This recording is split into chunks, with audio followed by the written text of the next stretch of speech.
तो हमने चर्चा की थी पिछली बार दो तरह की मिट्टी की, एक जलोढ़ मृदा, एक काली मृदा। ठीक है, आज हम चर्चा करेंगे लाल और पीली मृदा की।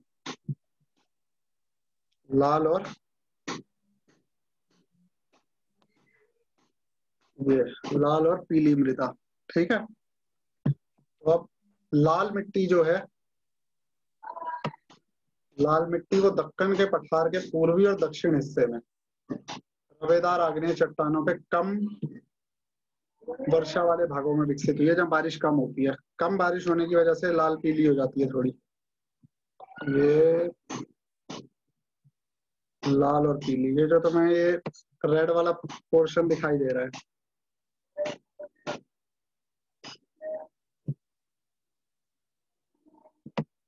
ये सारा रेड जिसमें लाइन खींची हुई है, ये वाला नीचे ये इतना हिस्सा जो ज्यादा है, और एक ये साइड में, इन जगहों पे पाई जाती है लाल और पीली मृदा। दक्कन का पठार यानी दक्षिण भारत का हिस्सा, जिसमें दक्षिण भारत में गिनते हैं हम। दक्षिणी छोर पे लाल और पीली मिट्टी जो है उड़ीसा, छत्तीसगढ़, गंगा के मध्य मैदान के दक्षिणी छोर और पश्चिमी घाट में पाई जाती है। पश्चिमी घाट में जो पहाड़ी हिस्सा होता है वहां पे। तो इन मृदाओं का जो लाल रंग है वो होता है आग्नेय चट्टानों। लाल रंग किस चीज का होता है?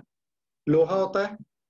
लोहे में जो जंग लगता है तो कैसे रंग का दिखाई देता है? लाल रंग का। तो उसी ही लोहे की वजह से ही, इसमें लोहा होने की वजह से ये दिखाई देती है हमें लाल रंग की। इसके लाल रंग होने का कारण है इसके अंदर मौजूद लोहा।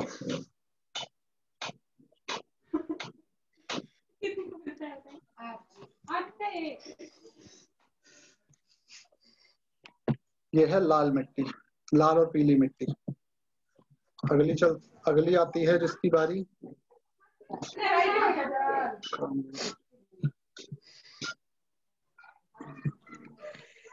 जी स्क्रीन नहीं दिखाई दे रही जिस पे आप पढ़ा रहे हो है? सब दिखाई जिस दे पे रहा आप है। बता रहे हो ना ये मृदा के बारे में, वो दिखाई नहीं दे रही। इसको ये फाइल खुल रहा फाइल। हेलो, हाँ सर दिख हाँ। रही है, फाइल दिख रही है। दिख रही है? नेटवर्क स्लो है तुम्हारा।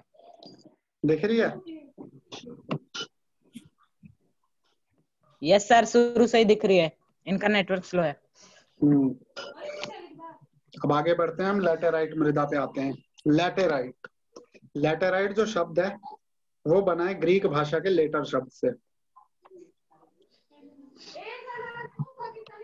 ग्रीक भाषा के लेटर से बना है, LATER, लेटर।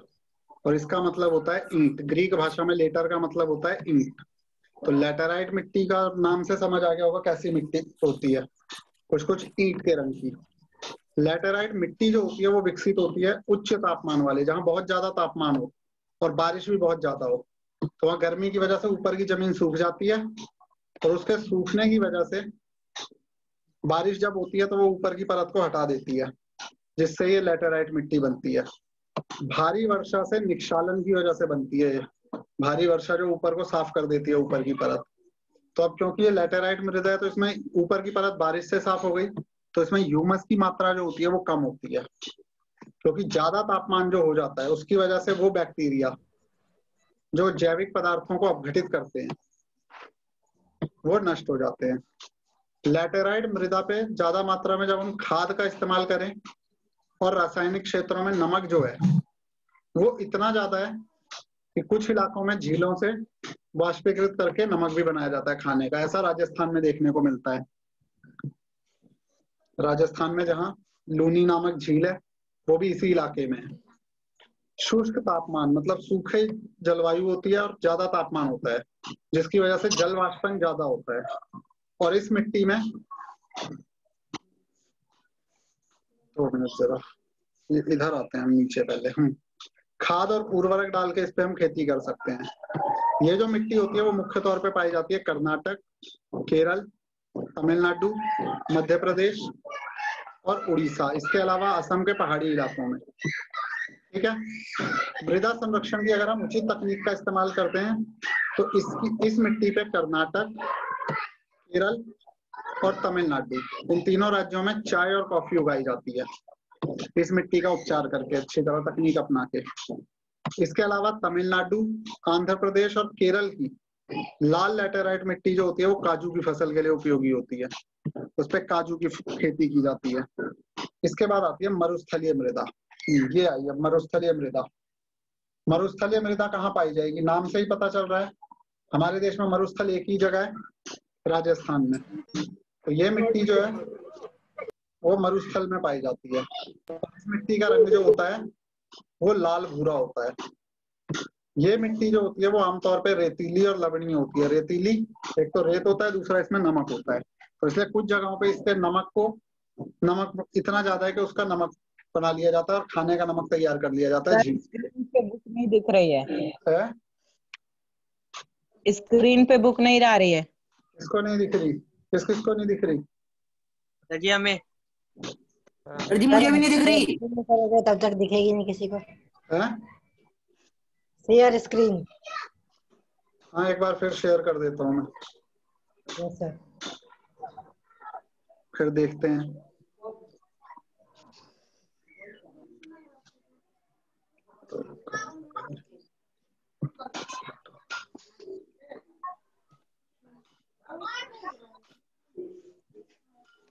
देखी? Yes sir. देख गई सबको? यस सर, अब आ गई। हाँ जी हाँ जी। तो मरुस्थलीय मृदा जो है उस कुछ क्षेत्रों में इतना ज्यादा नमक होता है उसमें कि हम झीलों का वो जल वाष्पीकृत करके खाने का नमक तैयार करते हैं। ये ऐसी नदी है कि लूनी नाम की, राजस्थान में। यहाँ जलवायु क्योंकि सूखी होती है, शुष्क जलवायु होती है और तापमान बहुत ज्यादा होता है, तो इसकी वजह से जो जल वाष्पन है, पानी का जो सूखने की दर है वो बहुत तेज होती है। और इसलिए इस मिट्टी में भी ह्यूमस और नमी जो है वो दोनों ही कम होती हैं। मृदा की सतह के नीचे, यानी मिट्टी की सतह के नीचे जैसे जैसे हम जाते जाते हैं वैसे वैसे कैल्शियम की मात्रा बढ़ती जाती है। इसके अलावा नीचे की परत में जो और भी नीचे होते हैं उसमें चूने के कंकड़ पाए जाते हैं। इसके कारण इसमें जल संदन अवरुद्ध हो जाता है, मतलब ये पानी को अंदर सोख नहीं पाती मिट्टी। इस मिट्टी को हम सही तरीके से उपचारित करके खेती योग्य बना सकते हैं अगर सिंचाई मिल जाए इसे, तो जैसा होता है पश्चिमी राजस्थान में। याद रखना ये रेत नहीं है मरुस्थलीय मृदा, रेत अलग चीज है। ये मरुस्थलीय मृदा वो है जिसमें रेत भी साथ में थोड़ा बहुत मिल जाता है, ज्यादा नहीं। इसके बाद अगली मिट्टी आती है लास्ट, जिसको कहते हैं वन मृदा। वन मृदा मतलब जो जंगलों और पहाड़ी क्षेत्रों में पाई जाती है, और ये ज्यादातर पहाड़ी क्षेत्रों में पाई जाती है, पहाड़ों पर्वतों में ही, जहां पूरी तरह वर्षा वन उपलब्ध है, जहाँ पे वर्षा वन बहुत ज्यादा है। ये मिट्टी जो है इसमें पर्वतीय पर्यावरण के अनुसार बदलाव आता जाता है। नदी घाटियों में मिट्टी दोमट और सिल्टदार हो जाती है, थोड़ी सी महीन कणों वाली होती है। लेकिन जब हम ऊपरी ढाल पे जाते हैं तो वहां पे इसके कण जो है वो मोटे होते जाते हैं। इसके अलावा हिमालय के उन इलाकों में जहाँ जो हिमाच्छादित है, मतलब जहाँ जो बर्फ से ढके हुए इलाके हैं, वहां पे बहुत ज्यादा अपर्दन होता है इसका, और ये सिलिक और ह्यूमस रहित हो जाती है। ह्यूमस नहीं रहता इसमें, जो कार्बोनिक कंपाउंड होते हैं वो नहीं रहते। नदी घाटियों के निचले क्षेत्रों में, विशेषकर नदी सोपान, नदी के किनारे किनारे, और जलोढ़ पंख, मतलब जहाँ पे जलोढ़ मिट्टी थोड़ी सी नदी के किनारे फैली होती है, वहां पे वन मृदा उपजाऊ होती है। ये तो बात थी 6 प्रकार की मृदाओं की। इसके बाद आता है मृदा अपर्दन और संरक्षण, आखिरी चीज इस लेसन की। मृदा अपर्दन है क्या? मिट्टी का कटाव, मिट्टी का कटना किसी भी चीज से, और उसका बहाव की प्रक्रिया को मृदा कहा जाता है। मिट्टी है, ये नीचे तुम चित्र में देखना, इसमें यहाँ जब बारिश होती है तो इस तरह से नालियां बनाता है पानी और पूरे उसको बहा देता है।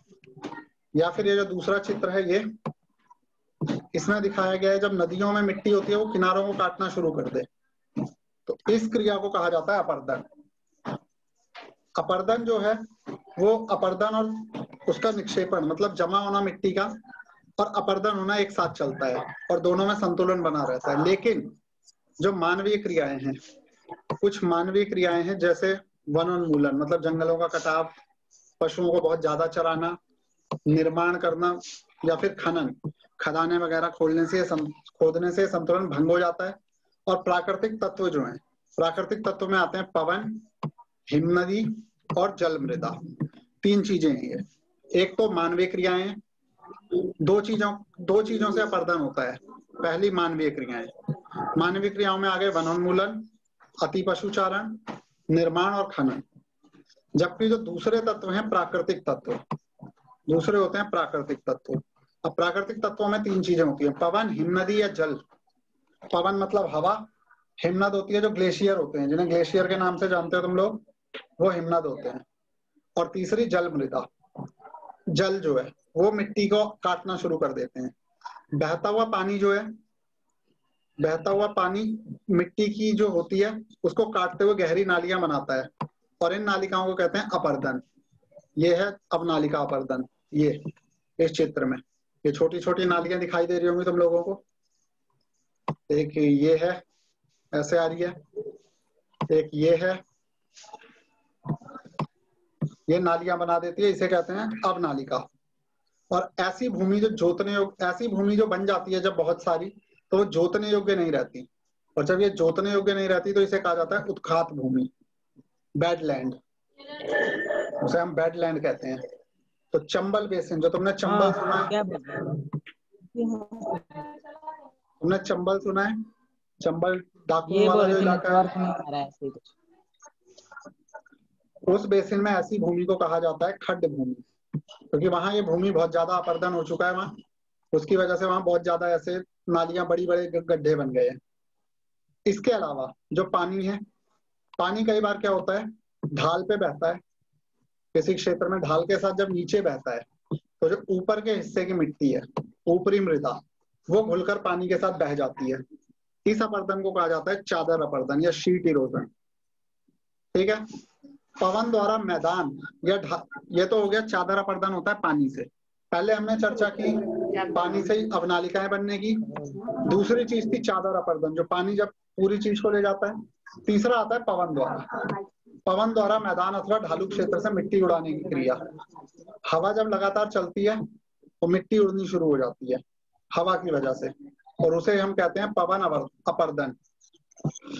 अगर कृषि गलत तरीके से की जाए, खेती के भी गलत तरीके अगर आजमाए जाएं, तो भी मृदा का अपर्दन होता है। गलत तरीके से हल चलाने से, जैसे अगर खेत ऊपर से नीचे जा रहा है, उसमें हम हल चलाते हैं।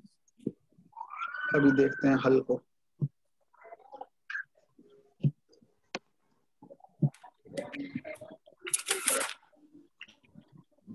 दिख रहा है व्हाइट बोर्ड? अब मान लो यस सर, दिख रहा है। ये एक खेत है, ठीक है, ये एक खेत है, ठीक है। इसका ढलान है कुछ ऐसे, ऐसे इस दिशा में ढलान है इसका, इस दिशा की तरफ ढलान है, और हम हल चलाए ऐसे, ऐसे हल चलाया, दूसरी लाइन भी ऐसे चलाई, तीसरी लाइन भी कुछ इसी तरह आई। तो अगर हम इस तरह हल को चलाना शुरू कर दें तो इससे क्या होगा, नालियां बनेंगी छोटी छोटी हल चलाने की वजह से। उन नालियों में पानी जब जमा होगा बारिश का, तो उसे काटना शुरू कर देगा और ऐसे बहाना शुरू कर देगा। ये इस वजह से होता है मृदा अपर्दन। खेती का गलत ढंग यही है, तो इससे भी अपर्दन होता है। ढाल वाली भूमि पे, तो इससे हम ढाल वाली जो भूमि है उस पे इसके समानांतर हल चलाएं अगर, तो ये भूमि जो है वो कटाव की गति को कम करती है, जिसे कहा जाता है समुच्चय जुताई।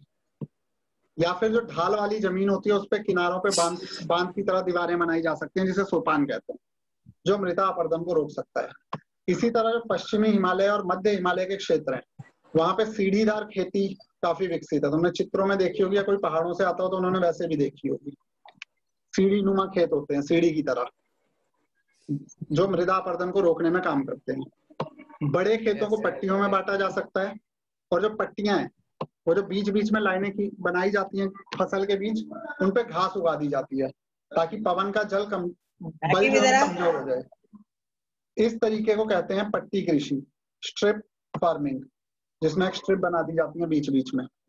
या फिर पेड़ों को कतारों में लगा के रक्षक मेखला बनाना भी, शेल्टर बेल्ट बना के भी पवन गति कम की जा सकती है। तो ये रक्षक पट्टियां जो होती हैं, जो पेड़ों से बनाई जाती हैं, वो पश्चिम भारत में रेत के टीलों के स्थिरीकरण में योगदान करती हैं। वो कैसे करती हैं?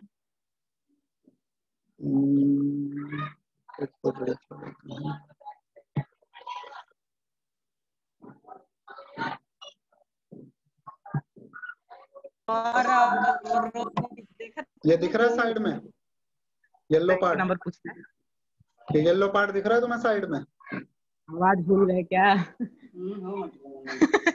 जो रोहित कातरला। हेलो गौरव। अगर हम Yes, इस sir. तरह अगर हम इस तरह पट्टियां बना दें बीच में खेत के, और इन पट्टियों पे घास उगा दें, तो इससे भी अपरदन कम किया जा सकता है। ठीक है। दूसरा, इसी तरह ऑनलाइन ये खेत है, यहाँ हम इन हिस्सों पे पेड़ लगा दें, यहाँ हम पेड़ लगा दें दीवारों के साथ साथ, तो इस दिशा से आने वाली हवा को कमजोर करते हैं और उससे भी हम मृदा अपरदन को रोक सकते हैं।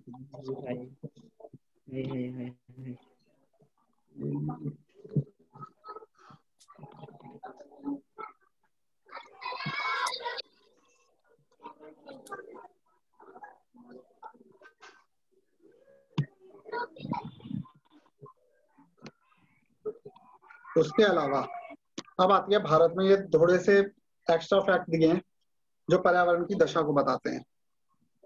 2 गांव हैं, सुखोमाजरी गांव और झाबुआ जिला। इन्होंने ये कर दिखाया कि भूमि निम्नीकरण को कम किया जा सकता है। सुखोमाजरी नामक का जो गांव है, उसमें 1976 में प्रति हेक्टेयर 13 पेड़ थे, लेकिन 1992 में वो बढ़ के 1272 प्रति हेक्टेयर हो गए। दूसरी चीज, इस गांव की आमदनी जो थी वो 1979 से 84 के बीच 10 से 15 हजार रुपए थी। तो इन्होंने क्या किया, लोगों ने ये समझा कि पर्यावरण का पुनर्रक्षण जरूरी है, तो मध्य प्रदेश सरकार जो है उसने भी लोगों को स्वयं फैसला लेने का अधिकार दिया है, और वो प्रदेश की 29 लाख हेक्टेयर भूमि को हरा भरा बना रहे हैं। उस इलाके को हरा भरा बनाया जा रहा है। अब यहाँ क्वेश्चन आंसर आते हैं, इनके आंसर भेजो जरा एक एक करके चैट में। पहला क्वेश्चन है, लौह अयस्क किस प्रकार का संसाधन है? नवीकरणीय योग्य, प्रवाह, जैव या अनवीकरणीय? लौह अयस्क बताओ जल्दी से।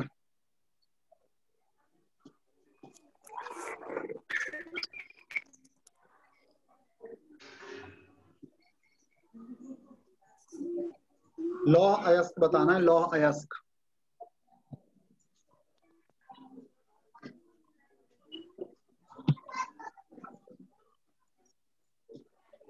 लौह अयस्क किस प्रकार? लौह अयस्क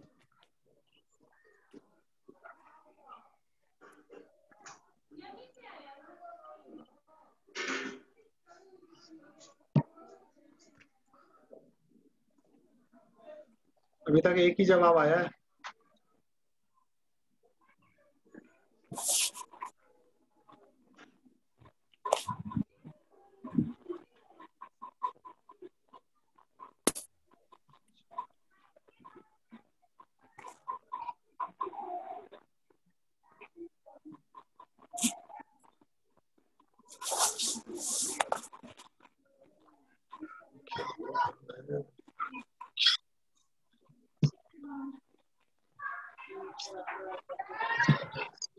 अनवीकरण।